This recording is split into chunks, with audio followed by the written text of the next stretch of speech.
Hello, my name is James Lawless, and greetings to everyone in Skibbereen Speakeasy, and a special thank you to Paul Kestel for inviting me to read.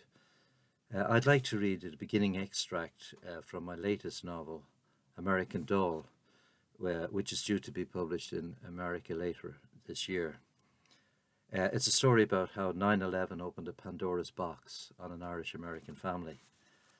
When Laura Cullen of New York comes to Ireland to further her studies and to live in what her father considered a safer environment after 9/11, she meets social worker and would-be poet Danny Faraday. He first met her in late May at a talk on W.B. Yeats given by Professor Foster in the National Library in Dublin. He knew she was American the moment he saw her, before he even heard her speak. She had that all-American healthy complexion of piano ivory, sparkling teeth, and bright smiling brown eyes. And the way she was so open was American too, he figured, as she made for a vacant seat, talking to everyone around her in a voice a little too loud for Irish decorum. She was pushing her auburn fringe back, saying, "My bangs are in my eyes," like someone who wanted to share the world. Imagine accounts of my ancestors are stored here, oh my God. And those green shades, like one of the 40 shades when I was looking down from the Aer Lingus plane. It was so exciting. "Why didn't you fly Pan Am?" another woman, American, apparently, also judging by the accent, asked her. "My dad insisted on the friendly Irish airline." Sitting down beside him, she said, smiling, "I just adore Yeats. He has his moments," he said. "Laura Cullen, Danny Faraday."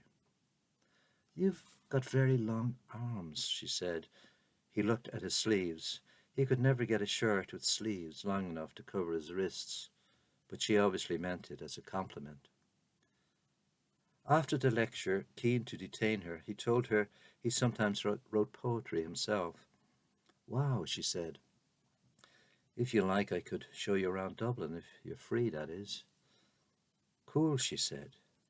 She looked at her watch. "Maybe tomorrow. Right now I'm out of time. I got a lecture." "You've just been to a lecture." "No, I mean a real lecture. I'm attending Trinity College." "Oh," he said. "But tomorrow I have no lectures. I could meet you then." "Great," he said. It was raining. The next morning, a Saturday, the sky, a grey gunpowder box of overhanging cloud, as he waited for her as arranged at the main entrance to the university on College Green. He was looking across Dame Street, half smiling at the statue of Thomas Davis, issuing forth his fountain with the graffiti anthem, "Urination once again," when she called him from under a yellow umbrella. "You're not mad," she said, chewing gum, "because I kept you waiting." "Not at all. I'm mad anyway." "Ha ha," she said, with a half-comprehending smile. They had decided to start with St. Patrick's Cathedral. "You know, Swift and all that," Danny said, disinterestedly tightening the shoelace of his white Nike runners on the ledge of the Trinity railing. "Oh, yes, I just love Swift. Did you read Gulliver's Travels?" She told him she was on a Fulbright scholarship from New York University to do Irish studies for a year, and if her dad had his way, with the possibility of staying longer. "He wanted me to be safe." "Safe?" "Yeah, like after 9/11, you know." He didn't respond to that, but huddled closer to her under her umbrella as they walked past City Hall. In skinny blue jeans and half-high leather boots, she was cowgirl sexy, with 3-inch heels bringing her up close to Danny's ear. "Oh, I'm really into Irish rain," she said, scrunching up her shoulders. "It's different to the States.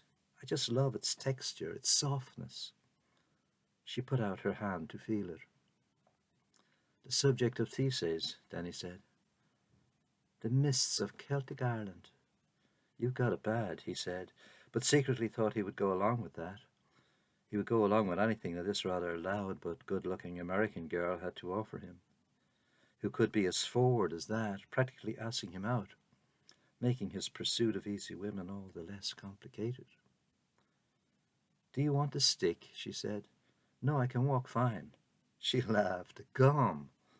Gives you wind." "Really, Denny?" He had fallen out of step with her and shortened his stride. "This Swift tour will be cool," she said, "for the Irish novel module."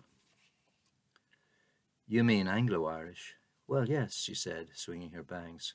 "We did call it that on campus in America. It's Irish. Okay, what about the native Gaelic?" he said, figuring that as an indigene he was entitled to know more than she did about the sodden place. "I mean, what do you call that?" "Irish too," she said. "Oh, I'm going to learn more. Dad sent me when I was a kid to Jerry Tobin's language school in Babylon." "Babylon? On Long Island?" "Right," he said, savouring the strangeness of the name, like it had an uprooted geography in what it stood for, like Babel with all the languages, the melting pot. But maybe it was not strange at all.